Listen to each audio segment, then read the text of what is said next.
Assalamu alaikum wa rahmatullahi wa barakatuh. Peace, mercy, and blessings of God be upon you. This is a new presentation from www.central-mosque.com and from the Humble Heart YouTube channel. Before I turn to my topic, I did a video some time ago about the Chinese-Indian conflict in Ladakh. The link is right here. It is going to stay until the end of this presentation. I suggest that at the end of this presentation, you click this link and watch this for background information from a military perspective, strategic perspective as to what is going on. This link is going to stay in this presentation. Let's now turn to my topic today. This is the 14th episode of the Making Sense series, the China-India War. Is it mentioned in Hadeeth? Is it reality? Or is it both? Indian media is known for fake news, for inventing lies and spreading them. However, when this information is verified from other sources, and there's no harm in quoting the Indian media. The fact of the matter is that China is in occupation of over 38,000 square kilometers of Indian land. This is admitted by Indian media, it is admitted by Indian politicians, it is mentioned in the Indian parliament, and there's nothing that India has done to date, and the military deployments in the Ladakh region are not on an aggressive posture, so there's not a lot they can do to take back this land that China has occupied. In fact, before I go here, one more thing I would like to say is the Indian Prime Minister has actually said that China is not in occupation of the Indian land. That makes no sense because there have been rounds and rounds of detailed discussions between China and India. So if China is not in occupation of Indian land, then what is the point of all these negotiations and meetings? It makes no sense. But anyway, moving forward. On the other side of the border, the Pakistani nationalists, they keep on quoting this narration. It's a long narration. The bits which are relevant to my presentation are two aspects of it in which it says Sindh will be destroyed by Hind. Sindh is a province of Pakistan. And Hind, India, will be destroyed by China.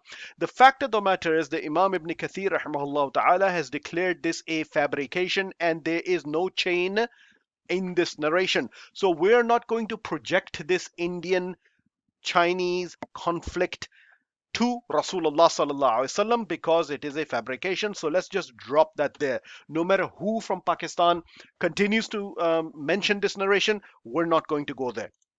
The fact of the matter is that since India and China both have a large border, and there is border disputes between China and India. The biggest being this Indian state of Arunachal Pradesh is claimed by China to be South Tibet. This video right here that you see in the corner is about a conflict within the last 18 months where China has occupied Indian land here in Ladakh, right here. Recently, massive escalation by China diplomatically, where China has declared this land here, Ladakh, as a matter of sovereignty. This is a major uptick or major escalation by China. Never before China declared this dispute as a matter of sovereignty, and China is walking the walk in this border between China and India, which is called the line of actual control. China has fortified bunkers, built infrastructure.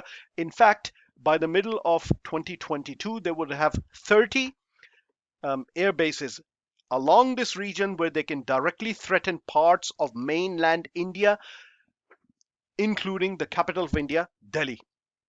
Chinese bombers, Chinese strike bombers, and Chinese aircrafts will be able to directly fly to the Indian capital by the middle of 2022. Some of these forward bases are already operational. However, this is a massive development as far as India is concerned, where China has declared Ladakh to be a matter of sovereignty. Why is this important? Before I talk about the rest of the presentation, here is a quick summary of India's geography. These states, which are in the north of India, they are tied to India by a very narrow corridor here called the Siliguri corridor. This is India's geographical vice. If something happens to this narrow area, India is cut off with this part of India. And by the way, some of these states, there is a massive independence movement to go away from India. And as far as the ethnic cultural ties of some of these states are concerned, they are closer to China than they are with India. Second development, Nepal. Indian media has been reporting, and it is actually true, that Nepal is moving out of India's influence, India's orbit, and moving closer to China and moving into China's sphere of influence. This is a massive worry for India, as I will explain in a minute. Next, Bhutan. So Bhutan had a treaty with India, has had since 1949. It was revised in 1972. But the ties between Bhutan and India have been so close that India has been conducting Bhutan's foreign policy and representing the views of Bhutan in international forums like United Nations and so on and so forth. Recently, here's an article from, again, an Indian newspaper. Bhutan and China have signed a memorandum of understanding. This is a massive development because, as I said, Bhutan's foreign policy was conducted by India. It did not do anything independently. Here, it has cut off India and just gone and directly signed a memorandum of understanding with China. The details of this memorandum of understanding are not clear. It doesn't matter even if it's nothing but a blank piece of paper. The fact that Bhutan has gone and independently signed something with China and cut off India is a massive development for the region. What is the impact of this? Here's a map that I wanted to talk about, and I've covered this in this presentation, which is on the top right hand corner. This corridor of India, so because India knows its geographical vulnerability, it has tried to keep Nepal and Bhutan under its influence, particularly Bhutan, because China can come in from here and just cut off India's access to its own states. And these countries, Bhutan in particular, and Nepal, moving into China's orbit and coming under China's influence is a massive security threat for India. Development number 4. This is reported by Financial Times, UK. China has recently tested a new space capability with a hypersonic missile. This missile circled the globe and then sped to its target, and it's completely taken the US intelligence by surprise, including a quote, an anonymous quote, that we have no idea how they did this. So this has raised some new questions about why US often underestimated China's military modernization. This is a hypersonic missile. Hypersonic missiles, by the way, cannot be, well, I wouldn't say cannot be, but extremely difficult to defend against, particularly one that went around the globe before it hit its target. Now, when you read into the detail of it, it missed its target. However, this was the first attempt. The fact that a hypersonic missile with its glide vehicle China was able to deploy in space is a massive uptick. If US military and US intelligence is surprised by China's development, then this automatically means that India is absolutely no match for China, whatsoever. China has been rising for the past few decades, economically and militarily.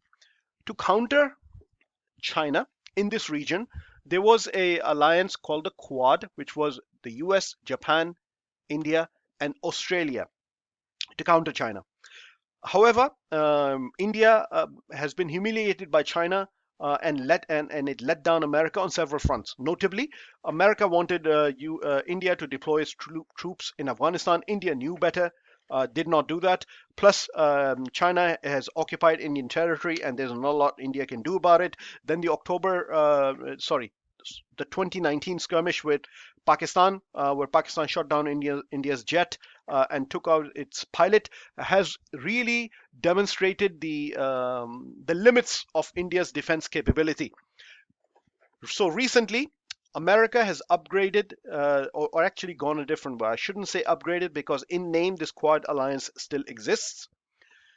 America has made a new alliance, and it's called the AUKUS, Australia, UK, US alliance, and it's clearly cut out Japan and India. Japan is not a major military power, and India has its own limitations, as I've just described.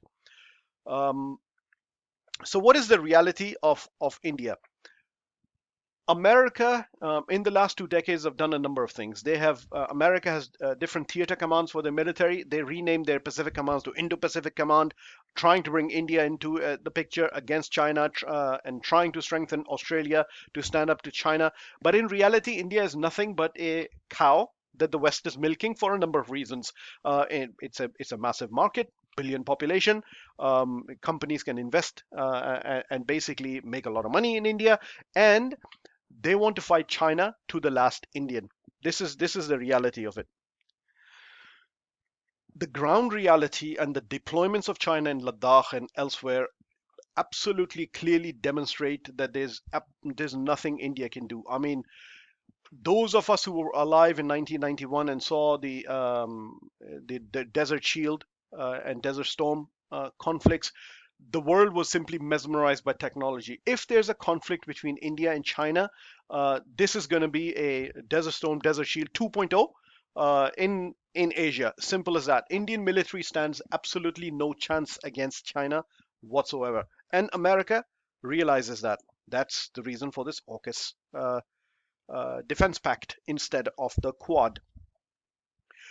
The conflict between China and India is inevitable and it's not going to end well for India. So, what can India do to at least either delay the inevitable or simply not go down that path? Number one, this area of Ladakh is extremely important. Why? Because this is the only geographical region where China and Pakistan, which have extended military cooperation, interoperability, can jointly conduct operations against India. So first things India needs to do, and I hope the cooler heads prevail in India and they realize the vulnerable position they're in, is to cool down the conflict in Kashmir. Stop the atrocities and human rights abuses in Kashmir. It's in their own interest, because if this region of India stays hot in terms of it's a military parlance, is this is bad news for India, because this is a region, as I said, India will be jointly facing two militaries, and it's literally they're no match for both of them combined. It's just not going to happen. So India needs to cool this down, and there was a time when some in India saw that. So the ceasefire between Pakistan and India, signed at the beginning of 2021, to cool down the tension, is still holds. I think people in India realize that they are in a very bad situation. Number one. Second thing India can do is in this province of India called Arunachal Pradesh, which China claims as South Tibet. India has been aggravating China by hosting Tibetan independence freedom fighters and also Dalai Lama and so on and so forth. India can cool this tension down if it wants to by not aggravating the situation with China. Very clear. Those are the two things that India can do in the short to medium term to really cool down this conflict. Otherwise, as far as India is concerned, the writing's on the wall. This is India's geographical reality. If you look at the map, this little area right here, China can bombard it with its rocket forces, and it will cut off India's access to much of its territory. So as I said, unfortunately, there are people who try to ascribe this reality to the words of Rasulullah sallallahu alaihi wasallam. I'm not going to do that. However, the ground reality is that things are going to heat up. If India continues down the path that it is in Kashmir and elsewhere, it is going to heat up, and the conflict with China is going to happen. This is just my own opinion. I believe that the Western media and everybody else, they continue to concentrate on Hong Kong and Taiwan and so on and so forth.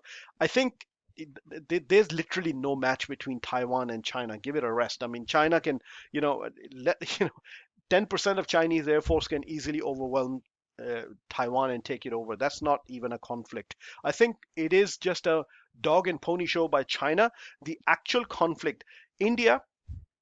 In fact, the demographics and the population of India show us that India has the capability to stand up to China, and China does realize that. So China is going to do some clipping of the wings of India, and that is the reason. The only way they can do that is occupy some land of India, keep it subdued, and so on and so forth. So this conflict is coming if India does not change track of its domestic and its foreign policy. This conflict is coming.